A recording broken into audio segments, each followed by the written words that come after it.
Good afternoon my dear students. मैं शुभम तिवारी, आपका विज्ञान अध्यापक माया ज्ञानोदय संस्कार एकेडमी से इस वीडियो क्लास में आप सभी विद्यार्थियों का हार्दिक स्वागत करता हूं। सबसे पहले बात करता हूं कि कल मैंने जो आपसे टीचिंग किया था, जिसमें मैंने आपको रेशों से वस्त्रों तक जो आपका दूसरा पार्ट प्रारंभ हुआ था, उसमें मैंने आपसे जो आपके पार्ट पर टॉपिक पर चर्चा की थी वो थी पादप तथा जंतु रेशे और ऊन को कैसे प्राप्त करते हैं और ऊन किन किन जानवरों से हमें प्राप्त होती है। माय डियर स्टूडेंट्स, आज मैं आप सभी से इस पार्ट के बारे में चर्चा करने के लिए यहाँ पर उपस्थित हुआ हूँ कक्षा में। और आइए अपनी कक्षा को आगे बढ़ाते हुए आज की टीचिंग प्रारंभ करते हैं। तो कल मैंने जिस टॉपिक पर आपसे चर्चा की थी, आज पुनः उसी टॉपिक पर आप सभी को ले चलते हैं और अध्ययन की कड़ी को आगे बढ़ाते हुए बात करते हैं। कल मैंने आपसे ऊन को प्राप्त करने की जो 6 विधियां बताई थी। सबसे पहले विधि बताई थी मैंने आपसे कि भेड़ों के बालों की कटाई। तो सर्वप्रथम होता क्या है कि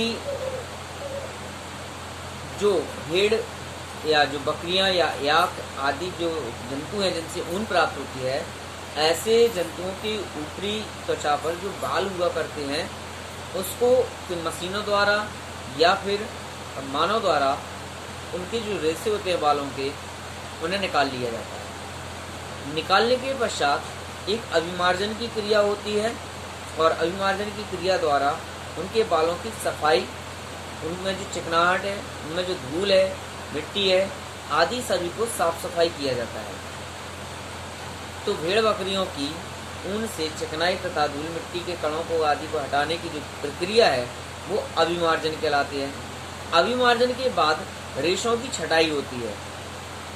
छटाई का अर्थ यह है, इसमें अच्छी रोएदार रेशों की लंबाई, चिकनाई तथा हल्केपन के आधार पर अलग अलग कर लिया जाता है।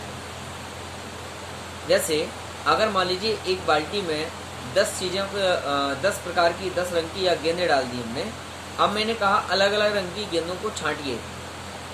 तो ठीक इसी प्रकार से जो भेड़ बकरियों के बाल रेशे हुआ करते हैं, वो अभिमार्जन के पश्चात उनकी भारीपन, उनकी चिकनाहट, उनके हल्केपन और उनकी लंबाई के आधार पर उन्हें अलग अलग कर लिया जाता है। इसके पश्चात कताई होती है।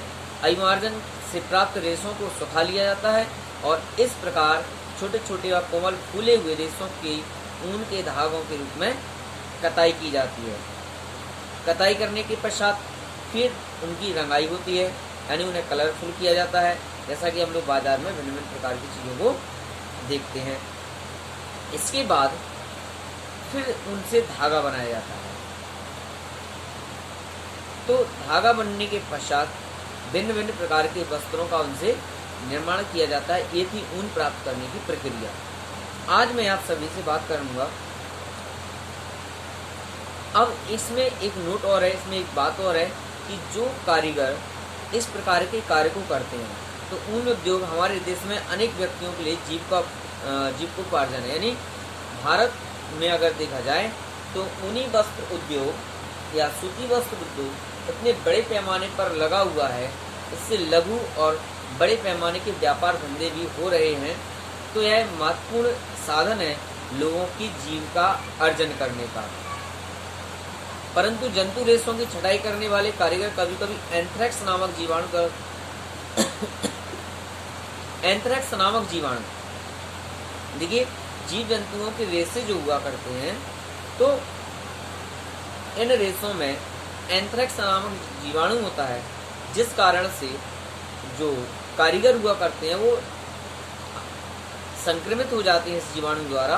और संक्रमित हो जाने के पश्चात एक घातक रुधिर में, यानी उनके ब्लड में ये जीवाणु फैल करके सॉर्टर्स नामक बीमारी को उत्पन्न कर देते हैं। और यह बीमारी इतनी घातक होती है कि कभी कभी तो यह बीमारी उन लोगों को मृत्यु तक पहुंचाने का कार्य भी कर देती है। इन जीव जंतुओं के रेशों से जो कारीगर इस प्रकार के कार्य को करते हैं, उन्हें इस चीज़ का खतरा ज़्यादा होता है।